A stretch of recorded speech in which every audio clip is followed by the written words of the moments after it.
Skill युनिव्हर्सिटीच्या 6व्या convocation सेरेमनीमध्ये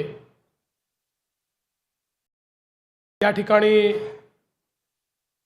उपस्थित असलेले आणि ज्यांचा कॉन्व्होकेशन ॲड्रेस आपण सर्व लोक या ठिकाणी ऐकणार आहोत, भारत देशाचे अतिशय कणखर रक्षा मंत्री आणि मोदीजींच्या नेतृत्वात ऑपरेशन सिंदूरमध्ये ज्यांनी अतिशय प्रमुख भूमिका रक्षा मंत्री म्हणून या ठिकाणी निभावली ते आदरणीय राजनाथ सिंगजी, मंत्रिमंडळातील आमचे सहकारी चंद्रकांत दादा पाटील, कौशल्य विकास मंत्री मंगल प्रभात लोढा, राज्यमंत्री माधुरीताई मिसाळ, या विद्यापीठाचे कुलपती doctor S B. Mujumdar sir, lieutenant general Dheeraj Sethi, प्रकुलपती डॉक्टर स्वाती मुजुमदार, श्रीमती संजीवनी मुजुमदार, श्रीमती विद्या येरवडेकर, मंचावरील सर्व मान्यवर, सिम्बायोसिस परिवारातील उपस्थित सर्व प्राध्यापक आणि उपस्थित सर्व विद्यार्थी भगिनी आणि बंधूंनो, आज मला अतिशय आनंद आहे सिम्बायोसिस स्किल युनिव्हर्सिटीमध्ये आपल्या सगळ्यांच्या सोबत पदवीदान समारोहाला मी उपस्थित आहे आणि त्याचसोबत आज आदरणीय राजनाथ सिंगजी यांच्या हस्ते school of defence and aerospace technology चं देखील लॉन्चिंग, त्याचीही सुरुवात हे सिम्बायोसिसमध्ये करण्यात आलेली आहे आणि म्हणून मी पहिल्यांदा सिम्बायोसिस स्किल अँड प्रोफेशनल युनिव्हर्सिटीचं अतिशय मनापासून अभिनंदन करतो की एक अतिशय इमर्जिंग सेक्टरमध्ये आज एक नवीन पाऊल या ठिकाणी सिम्बायोसिसने ठेवलं आहे. खरं म्हणजे सिम्बायोसिसमध्ये इंजिनिअरिंग, डेटा सायन्स, मॅनेजमेंट अशा वेगवेगळ्या क्षेत्रातलं स्किल आपल्याला शिकायला मिळतं. पण मला असं वाटतं की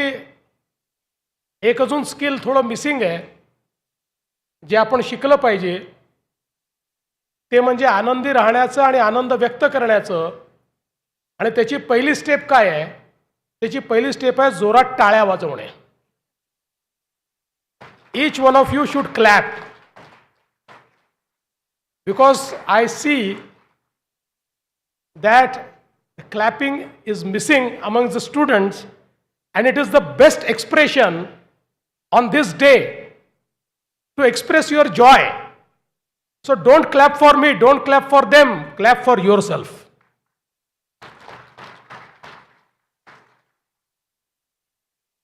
मैं आदरणीय रक्षा मंत्री जी का बहुत बहुत स्वागत करना चाहता हूं. और आज हम सभी लोग जानते हैं भारत की सामरिक ताकत को जिस प्रकार से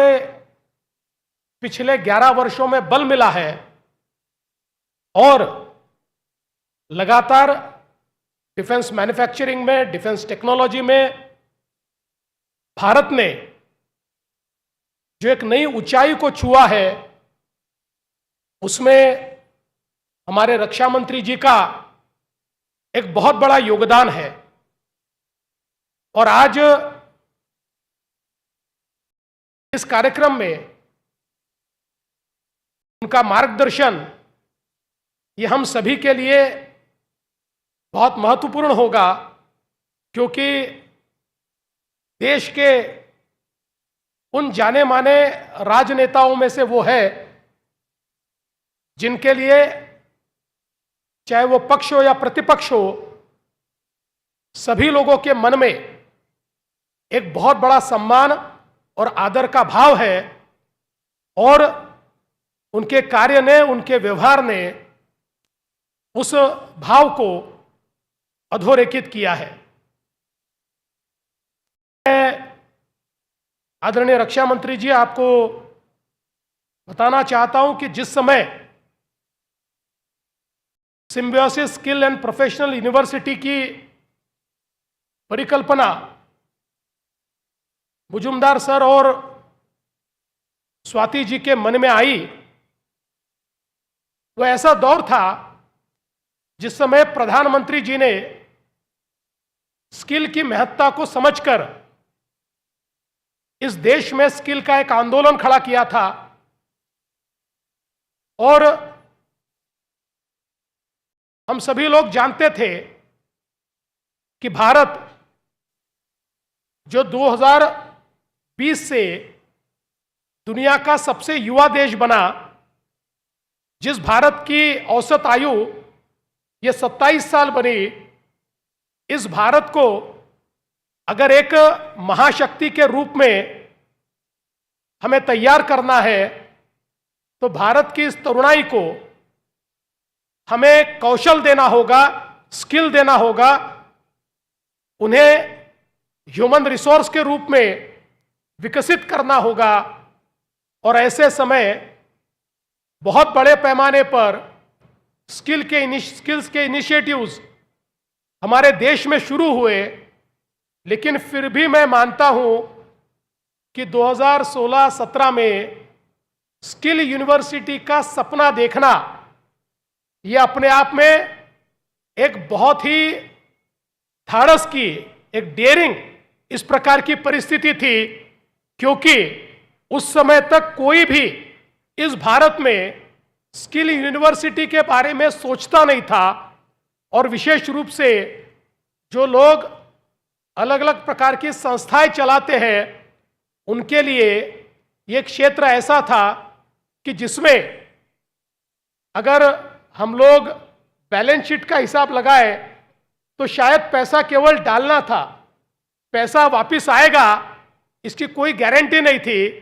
लेकिन बावजूद इसके सिम्बायोसिस ने केवल शिक्षा नहीं तो उसके साथ साथ मूल्यों को भी तैयार किया है, और उन्हीं मूल्यों के आधार पर सिम्बायोसिस ने निर्णय लिया कि हम लोग स्किल यूनिवर्सिटी को तैयार करेंगे। और फ्रॉम डे वन एक बहुत ही अंतरराष्ट्रीय इस प्रकार का इंफ्रास्ट्रक्चर यहां पर तैयार हुआ, और जितने भी इमर्जिंग स्किल्स हैं उन सभी को इस यूनिवर्सिटी ने अपने कैंपस में लाकर हमारे युवाओं की आशाओं को, आकांक्षाओं को पंख मिले, उन्हें बल मिले, इस प्रकार की व्यवस्था खड़ी की। और आज हम लोग ये कह सकते हैं कि जिस प्रकार से पिछले 7-8 सालों में सिम्बायोसिस यूनिवर्सिटी ने प्रगति की है, जिस प्रकार का एक मॉडल बनाया है, ये तो बात अलग है कि भारत सरकार के रैंकिंग में आपको पहला नंबर मिला, पर बिना किसी रैंकिंग के भी मैं ये कह सकता हूं कि यू आर नंबर 1, आप नंबर 1 है, क्योंकि इसके पीछे आपकी लगन, आपकी मेहनत और आपने जो व्यवस्थाएं खड़ी की है, वो व्यवस्थाएं मैं ऐसा मानता हूं कि आपको नंबर 1 पर ले जाते हैं। और मैं तो ऐसा कहूंगा कि अब भारत की रैंकिंग में तो आपके साथ कोई नहीं है, आप बहुत आगे बढ़ गए। अब वर्ल्ड रैंकिंग में हमारे सिम्बायोसिस स्किल यूनिवर्सिटी का रैंकिंग ये आला यूनिवर्सिटीज में आए, इस प्रकार का चित्र आने वाले 3 या 4 सालों में मैं देखता हूं। और मैं इसके लिए हमारे चांसलर, प्रो चांसलर, सारे यहाँ के अध्यापक, प्राध्यापक और हमारे स्टूडेंट्स को भी इसका श्रेय देता हूं, इसकी बहुत बहुत बधाई देता हूं। आज ये जो school of defence and aerospace technology हमने शुरू किया है, आदरणीय रक्षा मंत्री जी के आशीर्वाद से हम महाराष्ट्र को डिफेंस टेक्नोलॉजी का हब बनाना चाहते हैं। और मैं ये दावे के साथ कह सकता हूं कि आने वाले दिनों में आज भी देश में डिफेंस टेक्नोलॉजी में महाराष्ट्र ने जो रोल अदा किया है वो अपने आप में एक बहुत ही महत्वपूर्ण है। लेकिन आने वाले दिनों में इस पूरे आंदोलन को लीड करने का काम और इसमें बड़े पैमाने पर निवेश हो, प्रोडक्शन हो और मानव संसाधन का निर्माण हो, ये सारी चीजें महाराष्ट्र करेगा, ऐसा विश्वास मैं आदरणीय रक्षा मंत्री जी को देता हूं। आज के इस मौके पर हमारे जो स्टूडेंट्स आज दोज हू आर ग्रेजुएटिंग, ऐसे सभी स्नातकों को मैं बहुत बहुत शुभकामनाएं देता हूं। जीवन के एक नए क्षेत्र में आप लोग कदम रख रहे हैं। स्नातक होना इसका मतलब एक जिम्मेवारी का निर्वाह करना है। और मैं आपको आज के मौके पर इतना ही कहूंगा कि एक स्नातक के रूप में अब अपनी जिंदगी को शुरू करते समय आप जरूर अपना विचार कीजिए, थोड़ा आगे भी बढ़िए, लेकिन आगे बढ़ते हुए इस बात का विचार हमेशा ध्यान में रखिए, दिमाग में रखिए कि हमारे लिए ये सारी व्यवस्थाएं तैयार करने वाला देश, हमारे लिए ये सारी व्यवस्थाएं करने वाला